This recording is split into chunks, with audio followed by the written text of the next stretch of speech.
that nobody should have to deal with. But now, London Health Sciences has had to actually implement something that they're calling a hallway medicine protocol. This is the response that hospitals are left with after all of those cuts that the Liberal government has implemented. A hallway medicine protocol. It should never, ever have come to this. But you know, I don't think that Doug Ford is going to be the answer to the problems that we have when it comes to cuts in our healthcare system. I mean, look at what the Conservatives did last time that they were in office. They closed 28 hospitals and fired 6,000 nurses. And now Mr. Ford is saying he is going to cut at least $6 billion out of our public services. What does that mean for London Health Sciences? What does that mean for the healthcare that you're already missing here? I mean, we've lost the Cardiac Fitness Institute almost because of Liberal cuts to services. And you know, Mr. Ford would be the kind of premier that might take an idea like the Cardiac Fitness Institute and privatize it, right? I mean, who knows what Mr. Ford's prepared to privatize in our healthcare system? He has said that he will leave no stone unturned in his hunt to privatize our public services. He's going to look through every ministry to find opportunities to privatize public services. I don't think that that's the right solution for the people of Ontario, do you? No. Absolutely, absolutely not. So I have some good news. New Democrats believe that we can make things so much better in our province, that we can fix the damage that Kathleen Wynne and the Liberals have done to our healthcare system, that we can look at the last 20, 25 years where Liberals and Conservatives have just made it harder for everyday families to make a go of it, and turn that all around so that people are feeling positive and hopeful about the future, so that they know that the things they need, like a Cardiac Fitness Institute or health care that's that's available and that's dignified, is accessible to everyone in our province. Our plan is a hopeful plan that says we can do so much better than what's been happening so far in our province.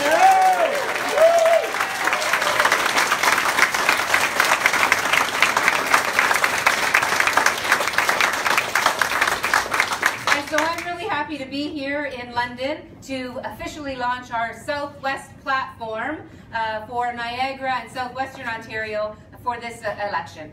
And it's really focused on healthcare, obviously, making sure that we end hallway medicine, that we fund hospitals the way that they're supposed to be funded, and that we make sure the Cardiac Fitness Institute continues to provide the great services that it has for so many years to people who have a need for that service. We are going to make sure that our long-term care system, another issue that is a concern here in London, is going to be fixed. And what are we going to do about that? Within 100 years of taking office, we are going to make sure that we expand 100 days. What did I say? Years. Well, I'd love to be in office for 100 years. I don't know if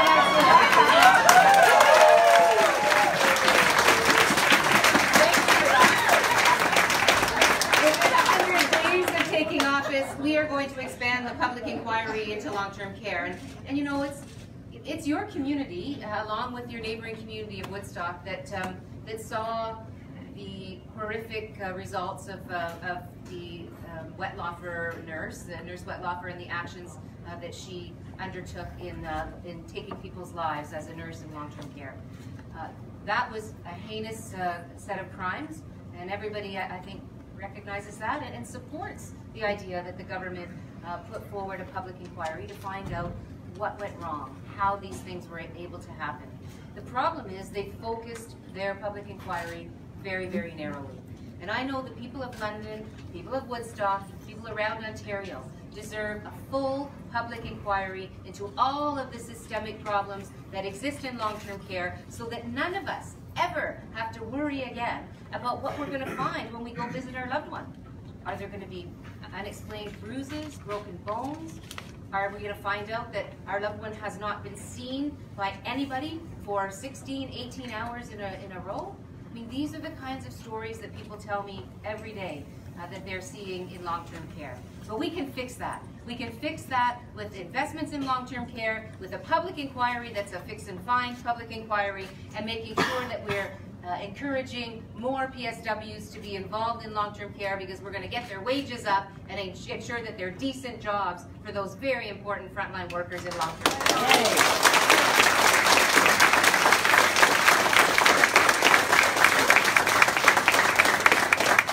You know, one of the other big challenges we've seen here in the Southwest is the loss of good jobs. It has been very, very difficult as your community here in London and the surrounding communities have watched well-paying manufacturing jobs leave and families then struggling, trying to pick up the pieces and figure out how to pay the bills and keep the roof over their heads. So one of the things that we are committed to is making sure that we are supporting and expanding good auto jobs and good manufacturing jobs across southwestern Ontario, jobs that you can raise a family on, that provide benefits and pensions, the kind of jobs that literally built this city that we're in right now. We have a strategy for job creation, and it also includes acknowledging the reality that young people are facing as they leave college and university.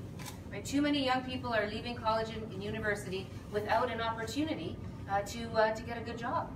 They are told by employers, come back when you have more experience. We know that if we provide that experience while students are studying, they'll be able to have a pathway to employment that gives them that foot in the door, and also enables employers to have an excellent person on hire that's ready to hit the road or hit the road running when they get into the workplace. So it's a very, very valuable asset for the employer, and of course for the student, it gives them an opportunity to find that pathway to employment. And I want to personally thank Peggy Sattler, the MPP for London West, who has developed this concept of work-integrated learning, this job opportunities for young people. Peggy, it's an amazing program.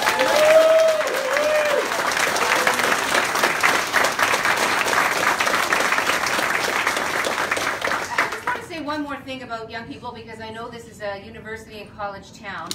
Young people leave their education, their post-secondary education, with a mountain of debt on their shoulders. And so one of the other things we're going to do is reduce that burden so that young people who are able to qualify for OSAP loans will no longer have to deal with a loan. In fact, those loans are going to be converted to grants, and so that burden of debt will be reduced. We're also going to eliminate any future interest payments on OSAP loans, and if you happen to be carrying OSAP loans from the past, we're going to refund you the interest that you've paid in the past and make sure you're not going to be paying any interest in the future.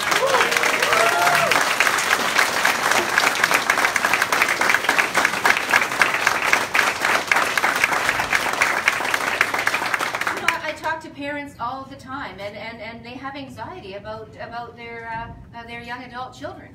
And so what we're going to do is make sure that these young people have less debt and more opportunities as they leave their post-secondary studies, and we're very excited about that. You know, this is one of the pieces of our efforts, our real serious efforts to try to make life more affordable for everyday families here in southwestern Ontario. And of course, if there's one thing that Kathleen Wynne and the Liberals have done, which really they took out of the Conservative playbook, that's the privatization of Hydro One. And not a single person in this room, I think, would support the sell-off of Hydro One, but certainly privatization and deregulation started with Conservatives. Kathleen Wynne and the Liberals have only continued that, and New Democrats are the only party that are prepared to turn that around. We are going to get hydro bills down by about 30%. We're going to make sure Hydro One comes back into public hands. We're going to make sure that we own more of and pay less for our hydro. Not only for us and our families, but for the next generation as well. We're excited about our buyback of Hydro One. We're mostly excited about getting people's bills down because we know Doug Ford has basically signed on to Kathleen Wynne's hydro plan. And what that plan does is within a couple of years' time after this election, shoot the prices of electricity back up by about 70%. Now, if families can't afford their electricity bills now, How in the heck are they going to be able to afford those bills when they go up 70% over the next couple of years? We reject that plan. We're the only party that rejects that plan. We are going to make hydro a utility that we can all know is run in the interest of people and not the interest of private shareholders, the way it should have been all along.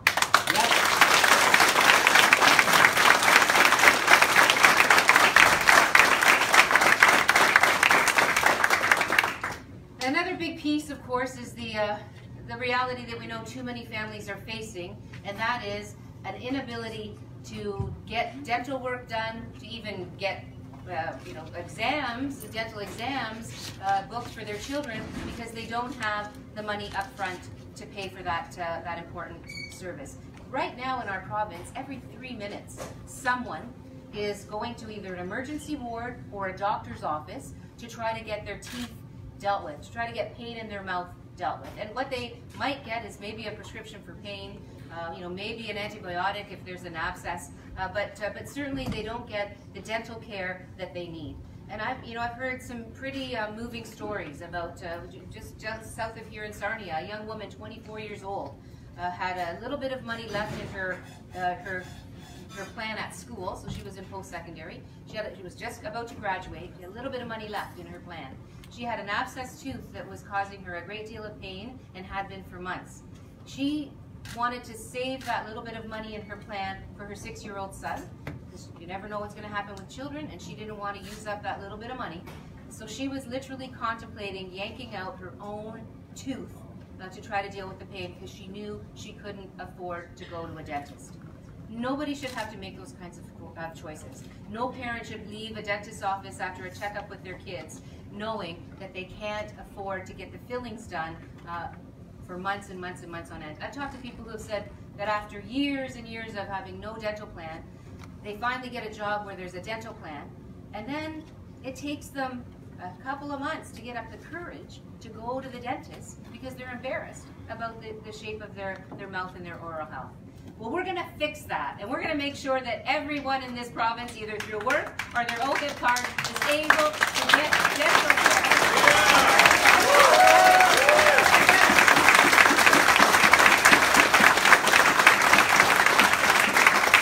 That is a change for the better, and of course we all know that truly universal pharmacare is the next step to Medicare, and only New Democrats are going to implement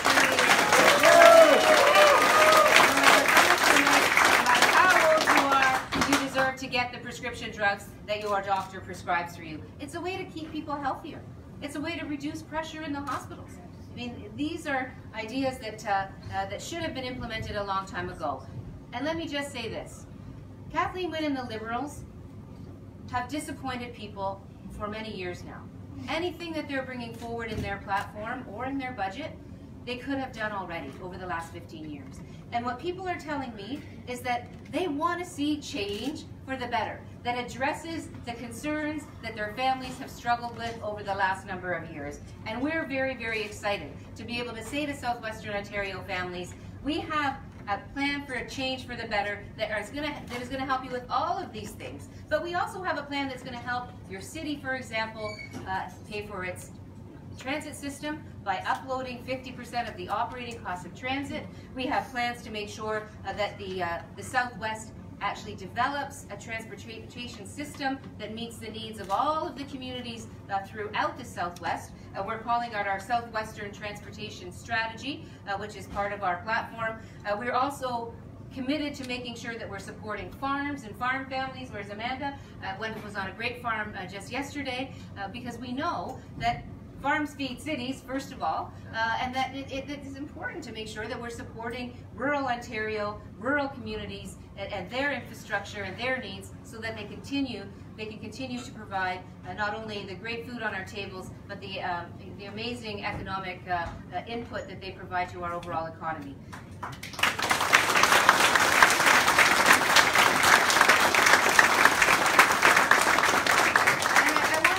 Touch really briefly on what Terrence was talking about, and that is making sure that our schools are there for our kids and helping them to get a great start in life. There have been too many cutbacks in our schools. There have been too many schools closed. We have actually made a commitment to a moratorium on any further school closures. We're going to rework, we're going to scrap the funding formula that Mike Harris put in place a long time ago and the Liberals left in place. We're going to make sure that every classroom has the appropriate EAs, the educational assistants that are necessary.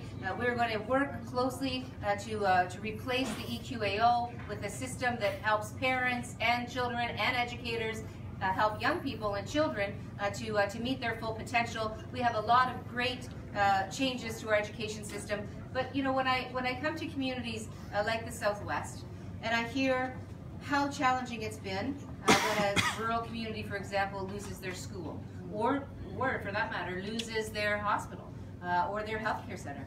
These are things that we have to be more thoughtful about. And so we are committed not only to making sure that we're supporting, for example, agriculture, but that we're supporting things like local schools and local health care to help ensure that farm families and rural families can also build a good life here in southwestern Ontario, along with their friends and neighbors in the cities. So on that note, I'm very, very pleased to be here to announce our Southwestern Ontario Niagara platform. It's a platform that shows people that we can have change in this province. We can have change for the better, and I'm very, very excited to be here with all of you to show Ontario that on June 7th, you don't have to choose between bad and worse. You don't have to choose between Liberals and Conservatives, Ford or win. You can actually choose change for the better. Thanks.